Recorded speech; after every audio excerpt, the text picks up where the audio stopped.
Into Over Sports, and we are joined by a reoccurring guest of 104.5 The Zone, the Midday show in Nashville. It's Schadt Withrow. And Schadt, how are you? Doing well, guys. Appreciate you having me on. I saw your Twitter feed, and I saw you playing Pop-A-Shot. You scored in the 50s. How would you rank your Pop-A-Shot ability?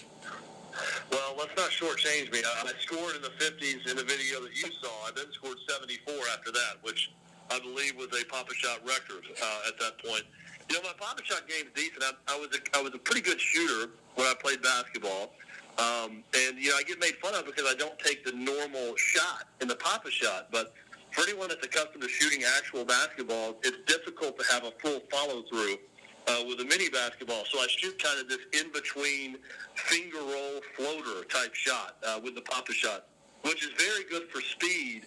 Not always as good with accuracy, but I'm a streak shooter, like a lot of people. So once I get hot with that little method, it's look out, as you saw with the 74. So it was a lot of fun, though. First time I've been to an arcade inside of a ballpark in Cincinnati yesterday, so that was also quite the event. So you're like J.R. Smith. You're just a streaky shooter. Yeah, absolutely. Yeah, I'm totally the J.R. Smith of sports talk radio. That's actually what they call me down here in Nashville quite often. So you weren't going underhand, though, because I kind of implement the same strategy because the other guy you were playing with, he was just trying to go for the bank every time, but you're like a guy that would hit the front rim and roll in, and I'm sort of the same way, but you wouldn't go underhand, right? Because there's a barrier there. No. It's you know, it's not like... It's not like I'm shooting like Rick Barry, you know, underhanded or granny shot. There's a sideways. I mean, think about shooting a finger roll.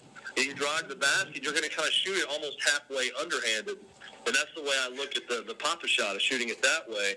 Now, the guy I was playing against is Paul Kuharsky, who's my co-host here in Nashville, and someone tweeted and said, "How did you get DeAndre Jordan to go against you at Pop-A-Shot?" Because he was shooting like the full form shot, which was ugly, overhanded, was trying to make fun of me for the way I was shooting. But as you can see in the method you use also, it's very effective because you can't really take a full shot with that mini basketball and where the goal is located. So I go sort of almost partway in between underhanded and finger roll looking shot the entire time. And like you said, you aim for the front rim, you get the right spin on it, you're trying to roll it in every time.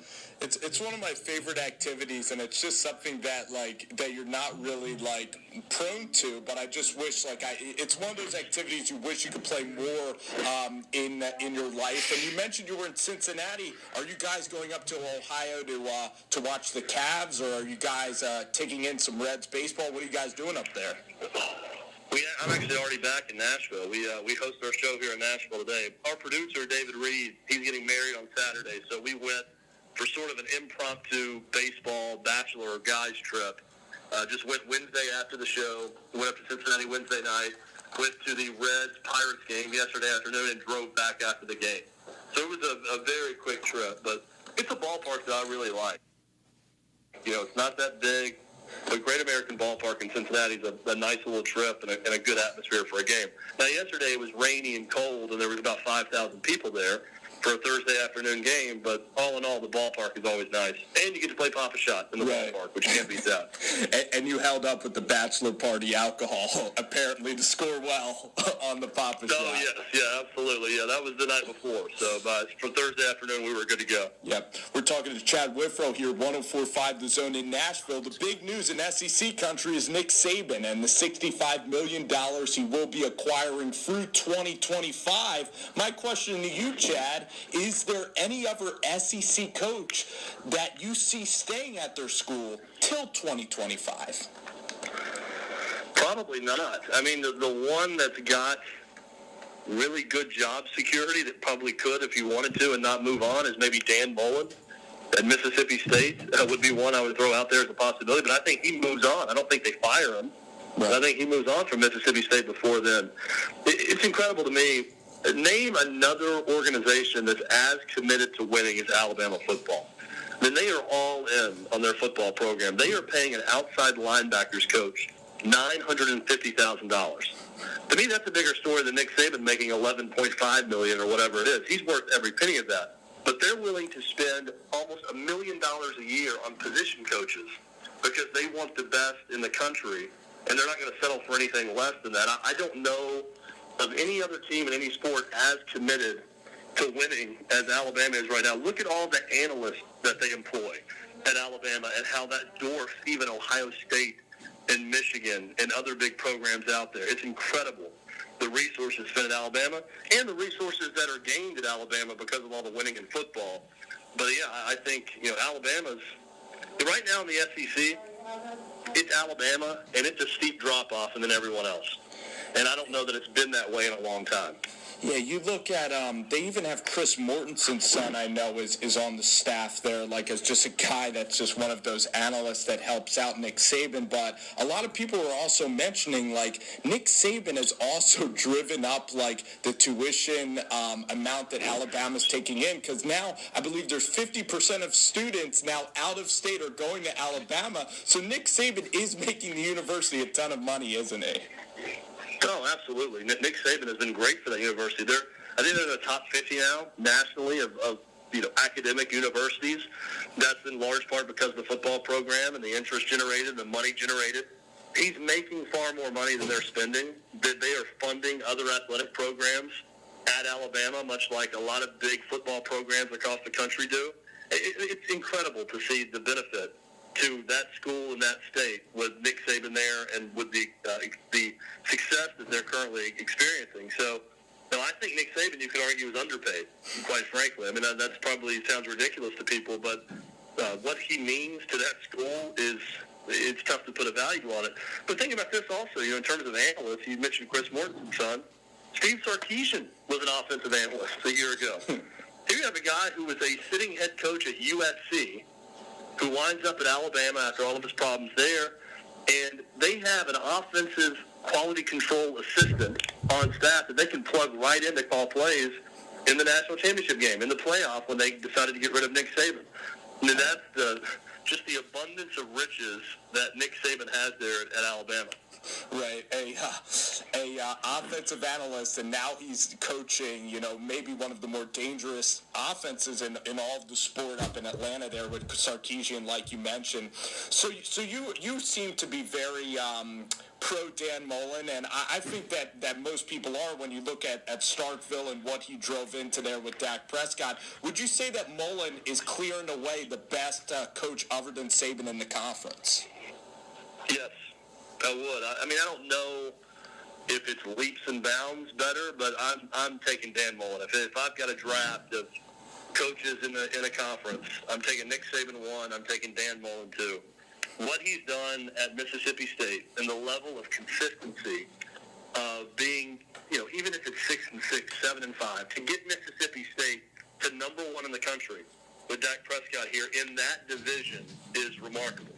I mean, I think that he can name his school that he goes to next. Tennessee may have an opening after this year if Butch Jones doesn't improve or at least, reach expectation this season. Would he be willing to move to Tennessee? That's a better job than Mississippi State. That's something that certain people are talking about, that it may just be time for him to move on and take on a new challenge. Maybe that's a possibility for him. He's had opportunities before. It seems to me like he's a guy that's nearing the end at Mississippi State in terms of what the expectation level is and maybe his desire to try something new. Right. And Chad, you're around a lot of coaches a lot. You cover high school and college football in Nashville.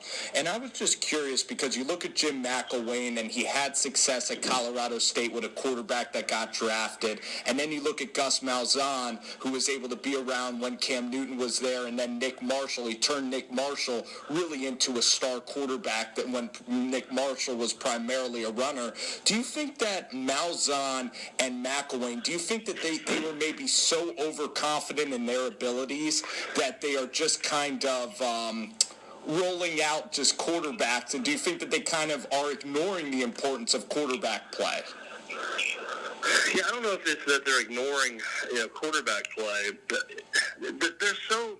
It's difficult to know what Malzahn and McElwain are as head coaches right now. They're clearly brilliant offensive minds. But, Malzahn had the problem of overhyping Jeremy Johnson, and maybe the hype with everyone else is a little too much, but he's way too involved week to week on offense, and he's having to scale that back now. That ended up biting him. Jim McElwain is an offensive guy, and what has been the problem in Florida since he's been there? I mean, they've won 2 SEC East Division titles, so it's not that bad, but they've been great on defense. They've been terrible on offense. And he's an offensive head coach. He was hired to fix the offense, and Will Muschamp couldn't do anything offensively, and he was a great defensive coordinator and defensive coach. So it kind of still looks like more of the same for Florida. So it's really difficult to know what those guys are as head coaches. Of course, Gus Malzahn inheriting, the great situation when he took over at Auburn as well. So it's really tough. I don't think that they devalue the quarterback position. It's just been an odd couple of years for those guys. Bouncing around the SEC here with Chad Withrow, I look at Texas A&M and Kevin Sumlin, and each year in September, he pretty much wins that month of September, whether it be the Kenny Hill game when he went into South Carolina and blew out South Carolina, or even last year when they went into Auburn and played a great defensive game. But it just seems every November the team just loses its edge. It seems like they're maybe undisciplined when they play football in November, and they're just too tired. Do you think that maybe the off-season program is just so difficult that they come out guns blazing, but they just can't seem to carry that consistency over into November, Chad? Yeah, I think it's even a lot simpler than that. I just think their schedule gets tougher in November. It's easy to feast on Sam Houston State and Rice, teams they're playing in September. And, yeah, they'll have the one difficult game tossed in there at South Carolina. You mentioned Auburn, you mentioned, but look who they're playing in November every year. That's the LSU game at the end of the season. That's Alabama at the beginning of the month. So that's really when their schedule gets difficult, is in that month of November, and they really struggle with that. Kevin Sumlin's an interesting case study on what the expectation level should be at Texas A&M. They pour a lot of resources into that program as well, and what's right to expect at Texas A&M. So I'm really interested to follow that team this year, and I think they need to win 8 or 9 games for him to keep his job, maybe 7 at the least. I don't know that they can get there this year. They are going to be the preseason, maybe last place team, second to last in the SEC West pick this year. So that's going to be tough to reach for Kevin Sumlin. Absolutely, and Trevor Knight might have been an underrated player there in that program last year. I wanted to get some quick thoughts on the NFL real quick while we have you. It's Chad Withrow from 104.5 The Zone in Nashville. The hometown Philadelphia Eagles select Derek Barnett, and this is a player that broke Reggie White's sack record, I believe, at Tennessee. And Derek Barnett, tell the Philadelphia fans what they will be getting with Derek Barnett. You are getting a great football player that is 100% at all times. He is an all-out type guy. He is a no-nonsense type guy. He is perfect for that market. Philly fans will absolutely love this guy because he's blue-collar. He plays, if you had to pick what superpower great players have, it seems like everyone has some just uncommon ability to do something. At times with Aaron Rodgers, it has arm angle and just how talented he is at throwing the ball, different speeds and from different arm slots. I look at Derek Barnett, his superpower, his superhuman ability is effort, quite frankly. He's not the biggest guy. He's not the fastest. He's not going to test that well.